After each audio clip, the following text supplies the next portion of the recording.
Good morning, dear students. Today we will study about the next topic, remaining topic of chemical properties of ether. In last two videos, we have already studied about the chemical properties, and in first video, we have told you the reactions involving alkyl group. And in second video, we have told you that reactions involving the ethereal oxygen. And in this video, we will discuss about the chemical property, but as I written here, reactions involving the cleavage of carbon-oxygen bonds. Okay?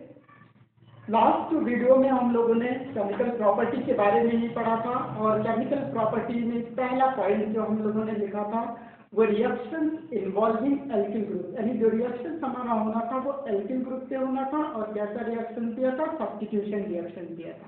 Okay, उसके बाद का जो video था उसमें हम लोगों ने फिर से केमिकल प्रॉपर्टी के बारे में ही स्टडी किया, लेकिन उसमें जो हमारे पास था वो इथेरियल ऑक्सीजन से रिएक्शन हुआ था, यानी ऑक्सीजन इन्वॉल्व हो रहा था, उसका जो लोन पेयर ऑफ इलेक्ट्रॉन है वो इन्वॉल्व हो रहा था, और कोई कोऑर्डिनेट बॉन्ड का फॉर्मेशन कर रहा था, और लेविस एसिड के टुवर्ड्स वो रिएक्शन करके कोई साल्ट का फॉर्मेशन कर रहा था, कॉम्प्लेक्स साल्ट का फॉर्मेशन कर रहा था. ओके, आज का जो टॉपिक है उसी केमिकल प्रॉपर्टीज का जो रिमेनिंग पार्ट है वो है क्या है, reaction involving the cleavage of carbon oxygen bond.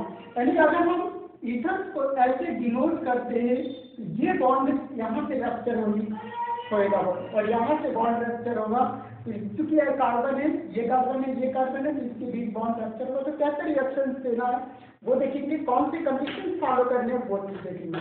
In this condition the bond exchange occur in ether we will study in this class.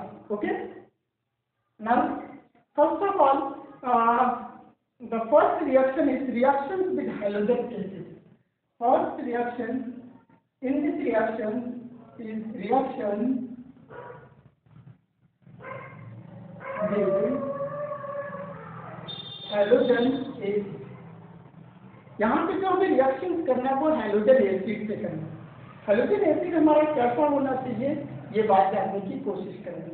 Halogen acid, लेकिन हैलोजन एसिड में X की अगर बात करें तो यहाँ पे X इज इक्वल टू या तो ब्रोमीन हो सकता है या आयोडीन हो सकता है. ये दोनों आपके रिएक्शन देंगे, बहुत अच्छे से रिएक्शन देगा. ठीक है, जब इसके रिएक्शन देंगे तो हमें जब हैलोजन एसिड का रिएक्शन करेंगे, चाहे हाइड्रो आयोडिक एसिड हो या हाइड्रोब्रोमिक एसिड हो, यानी HI हो या HBr हो, ये रिएक्शन देगा कि आपका एल्किल हैलाइड और अल्कोहल का फॉर्मेशन करेगा. लेकिन रिएक्शन होगा इसमें कौन से कंडीशन में होंगे, तो पहली बात है आपके करते हैं इसमें भी छोटा सा टॉपिक इन कोल्ड.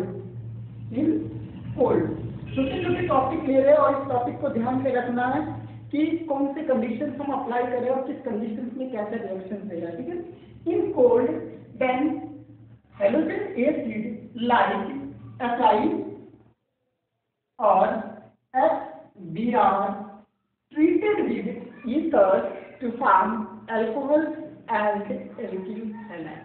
ओके, क्या बनाएगा, हैलोजन एसिड में ये दो चीज ले लें, ये बहुत अच्छे से रिएक्शन देता है. जब इसके साथ रिएक्शन करेंगे तो एल्किल हैलाइड का फॉर्मेशन करेगा और अल्कोहल का फॉर्मेशन करेगा. ठीक, आइए समझने की कोशिश करते हैं.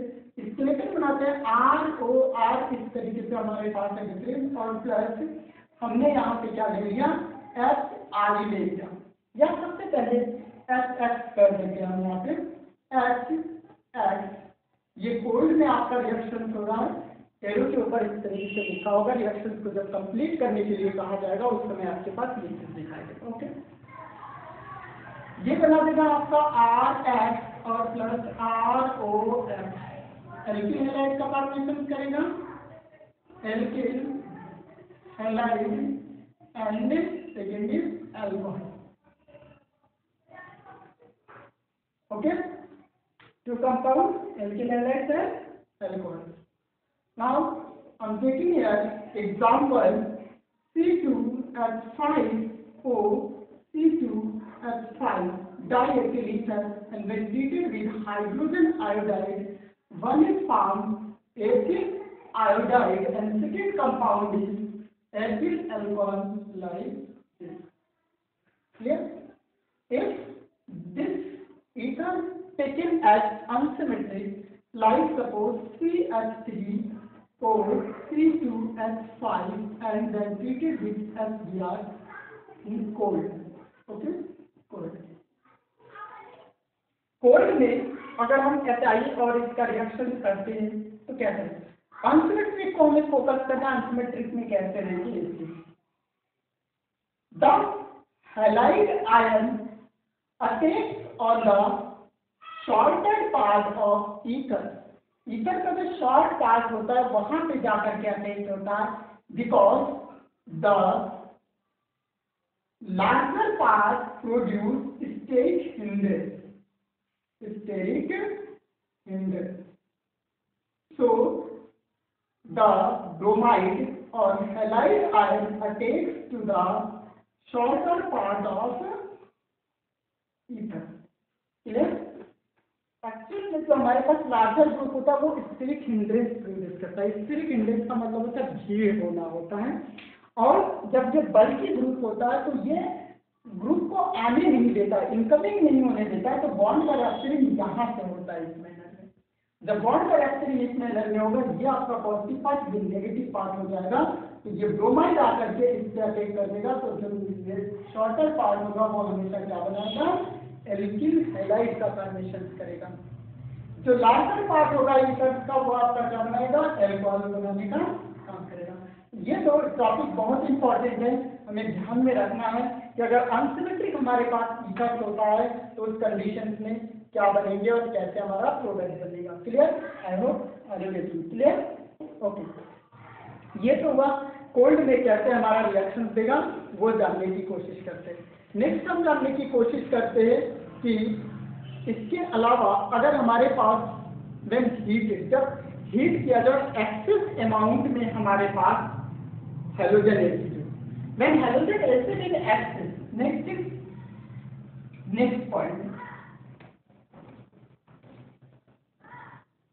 when heated with excess of halogen acid, first is in cold and second is when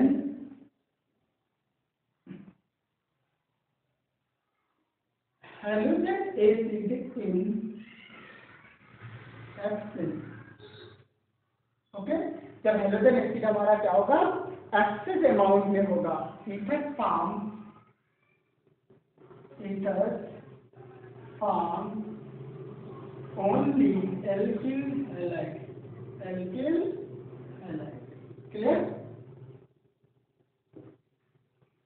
When halogen acid taken in excess amount, the product is formed only alkyl halide, because the alcohol formed again to react with next molecule of halogen acid to form alkyl halide. Clear? Suppose एक बात की बात करते हैं. यहाँ पे हमने लिखा ROR, स्केलेटन बना रहे, इसको ध्यान से देखिएगा. HX यहाँ पे इसका ये एक्सेस अमाउंट में ले रहे हैं. ओके, तो फर्स्ट स्टेप में सपोज यहाँ पे 2 मॉलिक्यूल ले रहे हैं, ये बना देगा एक आपके पास RHC बनाएगा और H2 as a by product बनाएगा. ये कैसे बनता है? इसके 2 मॉलिक्यूल से 2 मॉलिक्यूल है and first suppose 1 molecule taken as, then in first case it will form RH and second is ROH. The next molecule remaining here once again attack on alcohol to form RH and H2O. So in excess amount when taken alkyl halide, halogen acid, it forms only alkyl halide. You can balance as. Clear? कहने का मतलब जब access amount में हमारे पास halogen acid होगा तो ये क्या बनाएगा? एल्किल हैलाइड भी बनाता है और अल्कोहल भी बनाता है, लेकिन इसका जो दूसरा मॉलिक्यूल जो होता है वो तुरंत रिएक्ट करता है अल्कोहल के साथ में और एक वाटर मॉलिक्यूल को हाइड्रेट करने के साथ में अल्किल हैलाइड बनता है। ये अल्किल हैलाइड एक अल्किल हैलाइड हो गया। इसलिए जब एक्सेस अमाउंट में 2 मॉलिक्यूल्स यहाँ पे लिखा तो डायरेक्टली हम इस चीज को लिखते हैं और वाटर मॉलिक्यूल लिखते हैं। तो ये रिएक्शन फॉर्म नीचे नहीं दिखाते। क्लियर? ये कंडीशन। अब आप एग्जांपल दे सकते हैं। सपोज आपने लिया C2H5O C2H5 plus HI get out यहाँ पे लिख दीजिएगा एक्सेस 2 से मल्टीपल कर दीजिए एक्सेस हो ही गया EXCESS excess and form heat देना इसको ओके C2H5 I 2 मल्टीपल और plus H2O। Clear? I hope चीजें समझ में आ रहा होगा कि कैसे रिएक्शन होनी है। ठीक है, इसका सिंबल बनाना है। यहाँ पे पहले वाले में डेट नहीं दे रहे थे, कोल्ड लिखा हुआ था और लेस अमाउंट में वहां पे ले रहे थे। क्लियर? नेक्स्ट टॉपिक हमारे पास आता है इसका reaction hydrolysis. One is hydrolysis. Erase कर दो। ओके, ये टॉपिक हमारा क्लियर हो गया। रिएक्शन भी हाइड्रोजन एसिड लिखा था वो हमारा क्लियर हो गया। ठीक, next topic hydrolysis. Okay, hydrolysis, when ether hydrolyzed या boiled with water, जब ईथर को आप बॉयल करते हैं वाटर के साथ में तो वो अल्कोहल का फॉर्मेशन करता है। क्या बनाता है? ओनली अल्कोहल का फॉर्मेशन करता है। सपोज आपने लिखा ROR और प्लस H2O विदाउट बॉयल, यहाँ पे लिख दीजिएगा बॉयल क्योंकि आप इसको हीट दे रहे हैं। इतना दीजिए कि ये पानी खौलता है, बॉयल हो जाए। जब बॉयल होगा तो ये सिर्फ और सिर्फ क्या बनाएगा? अल्कोहल का फॉर्मेशन करेगा। ठीक है, अब आप रिएक्शन दे सकते हैं C2H5O C2H5 plus H2O boil यहाँ पे C2H5 OH2। ठीक है, डिफरेंट ग्रुप होगा तो डिफरेंट अल्कोहल का मेथिल होगा, methyl alcohol and ethyl alcohol का फॉर्मेशन करेगा। ओके, तो इस तरीके से हम हाइड्रोलिसिस को भी देख सकते हैं। क्लियर? सब जगह पे क्या देखा? बॉन्ड का क्लीवेज हो रहा है कार्बन ऑक्सीजन के बीच में से बॉन्ड का क्लीवेज। आई होप आपको समझ में आ रहा होगा। इधर का स्केलेटन मैंने अब जिस टाइप का रिएक्शन चाहिए वैसा रिएक्शन आप यहाँ पे देख सकते हैं और देख सकते हैं कि बॉइलिंग में हमारा कैसा होगा। Reaction with sulphuric acid. Okay, next reaction with sulphuric acid. Reaction with H2SO4 sulfuric acid. Next, when dilute sulfuric acid heated with या boiled with ether to form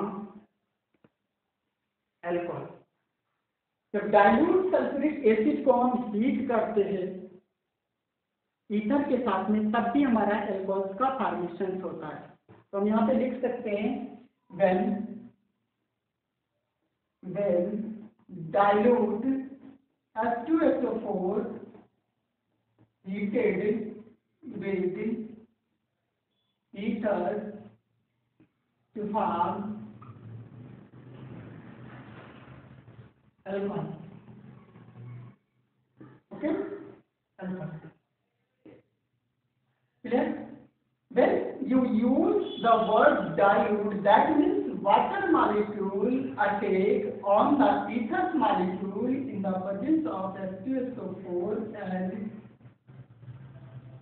sign is taken here. Now treat it with ROR like this to form ROH plus ROH. Clear? क्या ध्यान देंगे तो यहाँ पे dilute word आप use करें तो उसका जो वाटर मॉलिक्यूल है वो रिएक्ट करता है जब आप इसके साथ में बॉयल करते हैं। तो H2SO4 तो है ही, लेकिन उसमें जो वाटर मॉलिक्यूल है वो रिएक्ट करता है और करने के बाद आपका अल्कोहल बनाता है। मैंने दो डिफरेंट टाइप्स के दिखाया क्योंकि यहाँ पे दोनों डिफरेंट है, तो डिफरेंट टाइप्स के हमारे पास अल्कोहल का भी फॉर्मेशन हो जाएगा। क्लियर? अब यहाँ पे अगर हम ले लेते हैं C2H5OCH3 ले लेते प्लस H2O ले लेते, H2SO4 आपको ऐसे लेना होगा, हीट का सिंबल बना होगा। आई थिंक हीट का सिंबल हमेशा ऊपर दिखाया जाता है, जो रीसेट है उसको आप नीचे दिखा सकते हैं H2SO4 इस तरीके से। क्लियर? ये क्या बन जाएगा C2H5OH और प्लस CH3OH, इस तरीके से सारा रिएक्शन आपका बैलेंस होगा। आई होप कहीं कोई दिक्कत नहीं होनी चाहिए। लेकिन इसी जगह पे जब कंसंट्रेटेड H2SO4 के साथ में हीट करते हैं, जब कंसंट्रेटेड H2SO4 के साथ में हीट करते हैं तो आपका अल्कोहल बनने के साथ साथ में एल्किल हाइड्रोजन सल्फेट का भी फॉर्मेशन होता है। क्लियर? इसके साथ में जब हम इसको हीट करते हैं with con H2SO4 to form alcohol and alkyl hydrogen sulphate. Okay, condition आपको याद रखना है। यहाँ पे आपने डाइल्यूट H2SO4 के साथ में हीट किया, यहाँ पे कंसंट्रेटेड H2SO4 के साथ में आपको हीट करना है। जब कंसंट्रेटेड H2SO4 के साथ में आप हीट करेंगे तो वो क्या बनाएगा, एल्कोहल्स बनाएगा और अल्कोहल्स और एल्किल हाइड्रोजन सल्फेट का फॉर्मेशन करेगा। क्लियर? जब ये दो चीज बनाएंगे तो आइए रिएक्शन को समझने की कोशिश करते हैं। सपोज आपने लिखा C2H5, डायरेक्ट रिएक्शन लिख रहे हैं, और C2H5 और प्लस H2SO4 इस तरीके से।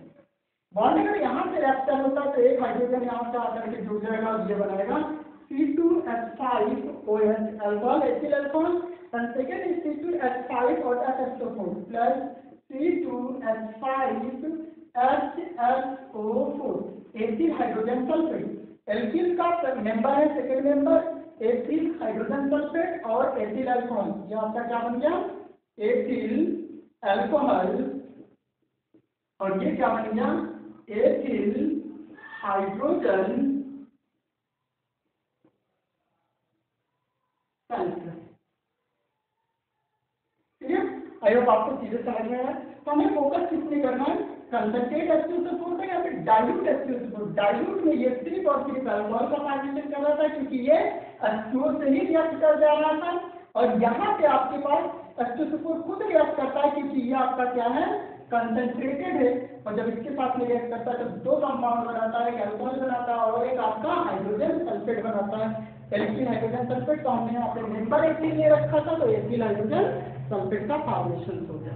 आइए चीजें कहीं भी आपको उसमें दिक्कत नहीं होनी चाहिए, तो कहते हैं एक ही रिएक्शन होने से। Clear?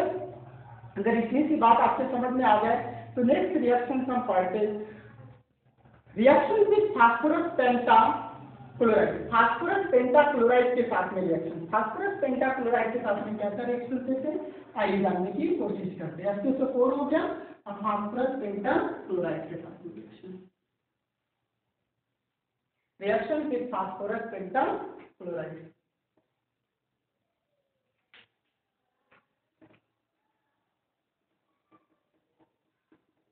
Reaction with CCl5, CCl5 के साथ में रिएक्शन। जब CCl5 के साथ में रिएक्शन करेगा तो ये हमेशा एल्किल हैलाइड का फॉर्मेशन, एल्किल क्लोराइड का फॉर्मेशन करेगा। यहाँ पे हम लिख सकते हैं टू फॉर्म शॉर्ट फॉर्म में हम लिख रहे हैं, आप लिख सकते हैं जब CCl5 की अभिक्रिया करते हैं ईथर के साथ में तो वो हमेशा क्या बनाता है, एल्किल क्लोराइड का फॉर्मेशन करता है या फ्लोरोएल्किन का फॉर्मेशन करता है। Okay, to form alkyl halide. Alkyl halide यहाँ पे क्या हो जाएगा, क्लोराइड हो जाएगा। क्यों? क्योंकि यहाँ पे आपके पास क्लोरीन है जो रिएक्शन करेगा। सपोज आपने लिखा ROR डैश इस तरह से लिखा और CCl5 लिखा, ये आपका क्या बना देगा, RCl plus R dash Cl और plus COCl3 as a byproduct. अब यहाँ पे कोई ले लीजिए कंपाउंड C2H5O C2H5 इस तरह से लीजिए तो ये सेम बना देगा PCl5, इसके साथ में आप यूज करिएगा तो ये बना देगा C2H5Cl का 2 मॉलिक्यूल और प्लस COCl3 इस तरीके से। या आपको C2H5O C2H5 प्लस CCl5 यहाँ पे CH3 ले लीजिए तो ये डिफरेंट टाइप्स का बना देगा। ये बनाएगा आपके पास C2H5Cl plus CH3 Cl and COCl3 का बाइप्रोडक्ट। क्लियर? रिएक्शन तो आपको समझ में आ रहा होगा कि कहाँ पे कैसे बॉन्ड का टूट रहा है और ये चीज बन रही है। क्लियर? आई होप कहीं कोई दिक्कत नहीं होनी चाहिए। जब इतना चीज पढ़ लेते तो नेक्स्ट रिएक्शन हमारे पास होता है reactions with acid chloride. Reactions with acid chloride next last reaction reaction with acid chloride. Reaction with acid chloride. In the presence of anhydrous ZnCl2 or AlCl3 to form alkyl halide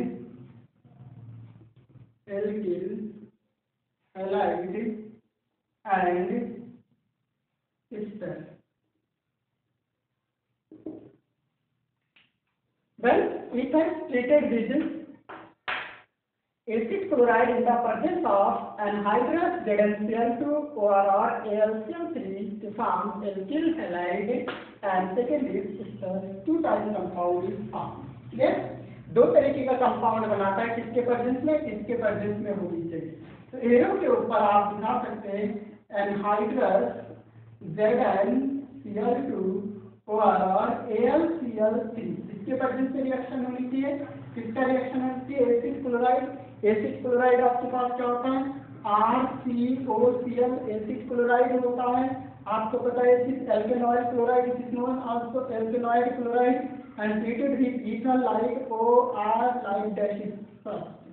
okay, हम skeleton बनाने की कोशिश करें और इसी से reaction देंगे। Okay, suppose bond rupturing takes place from here, this is positive part and this is negative part, it will attach here to form alkyl halide like this alkyl chloride। next is this R C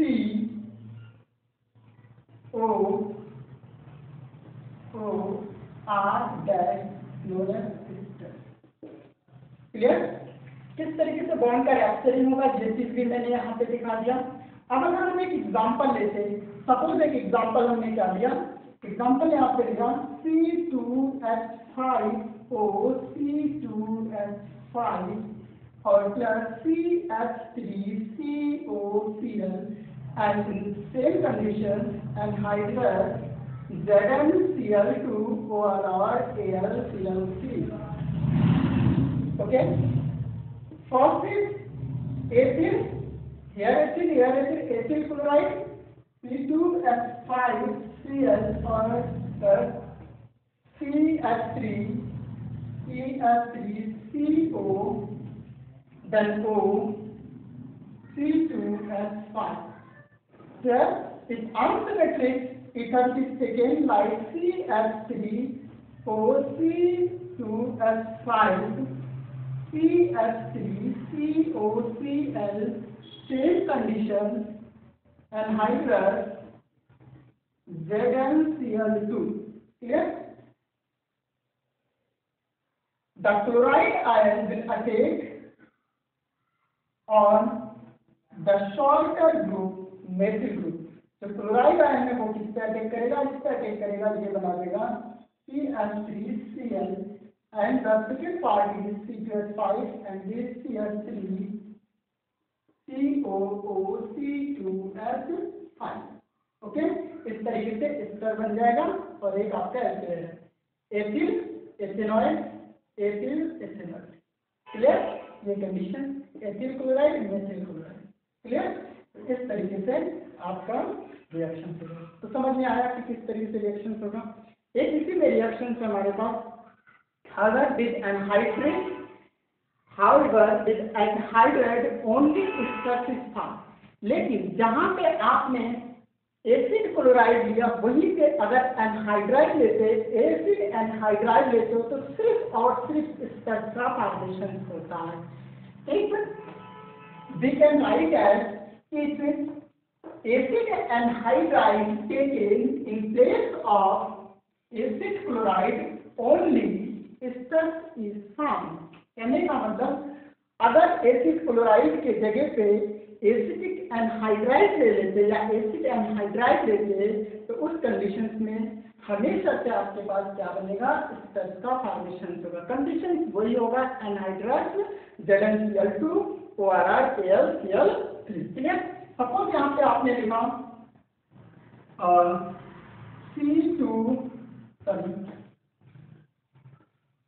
C2H5O C2H5 clear plus CH3 C double bond O C double bond O CH3 known as acetic anhydride. इसको क्या जानते हैं, acetic anhydride known as acetic anhydride. Clear. In the presence of anhydride ZnCl2 same condition anhydride ZnCl2 के presence में फिर से वही reaction का यहाँ से बॉन्ड का रेट करेंगे या यहाँ से बॉन्ड का रेट करेंगे। अगर यहाँ से बॉन्ड का रेट करेंगे होगा तो ये पॉजिटिव पार्ट ये नेगेटिव पार्ट होगा। Okay, if bond will break here, this will positive part and it will negative part once again. Okay, here it is a positive part, it is a negative part. ये आपका positive part है, ये आपका negative part है, and it will react to this to form stuff like this CH3COO C2H5 plus here CH3CO CH3COO C2H5 और you can write two molecule like this। Clear. इस तरीके से भी लिख सकते हैं या अलग अलग भी लिख सकते हैं, वो डिपेंड करता है कि ये हमारा डिफरेंट है या सेम है। अगर ये अनसिमेट्रिक होगा तो अनसिमेट्रिक बन जाएगा, अगर सिमेट्रिक है तो ये सब सिमेट्रिक बन गया और यहाँ पे 2 से मल्टीप्लाई कर देंगे तब भी ये रिएक्शन हमारा हो जाएगा। क्लियर। तो इस तरीके से हमारा क्या था, reaction involving the cleavage of carbon oxygen bond, carbon oxygen bond break होगा तो किस टाइप का रिएक्शन होगा, ये चीज हम लोगों ने पढ़ा। तो 3 टाइप्स के हमने कहा था, the chemical properties of ether depends upon the reactions of alkyl group due to the oxygen and due to the cleavage of bond between carbon and oxygen. Okay, and next in next video we will study about the aromatic ether, chemical properties of aromatic ether। Next video में हम लोग chemical property पढ़ेंगे और हम किसकी chemical property पढ़ेंगे, aromatic ether के बारे में जानने की कोशिश करेंगे जिसमें बेंजीन रिंग भी हमारा होगा। तो यहीं तक वीडियो को हम एंड करते हैं, यहीं पे चीज़ों को पढ़िएगा, कंडीशंस का ध्यान में रखने की कोशिश करिएगा। अगर कंडीशन का आप लर्न करते तो डेफिनेटली आपको चीज़ें समझ में आएंगे। Okay, thank you, all the best.